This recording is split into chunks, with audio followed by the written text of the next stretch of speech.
Негизи энелердин өлүмү деген терминди биз ошол эне түйүлдүк пайда болгондон баштап төрөгөндөн кийин 40 күндүн ичинде аял киши өлүмгө учураса, биз ошону энелердин өлүмү дейбиз.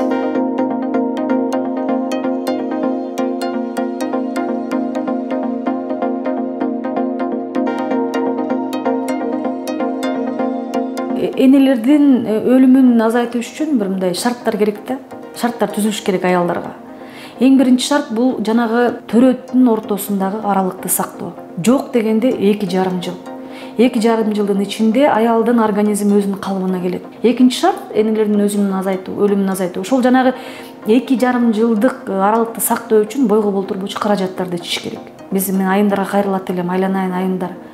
Эгерде ден соолугуңар сиздерге керек болсо, анда ошол төрөт ортосундагы аралыкты сактагыла. Өзүңөрдүн ден соолугуңарды жок дегенде бир 2-3 жылдай гинекологдорго барып көрүнүп тургула.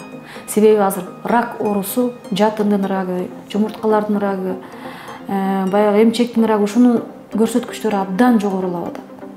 Ошондуктан колдон келишинче жок дегенде бир 2-3 жылда барып бир гинекологко барып көрүнүп турса абдан жакшы болот. Өзгөчө айыл жергесиндеги айымдарга кайрылат элем. Ошондуктан мен ошол убагында барып карап тургула, ошол медициналык көзөмөлдөн өтүп тургула деп кайрылат элем биздин айымдарга.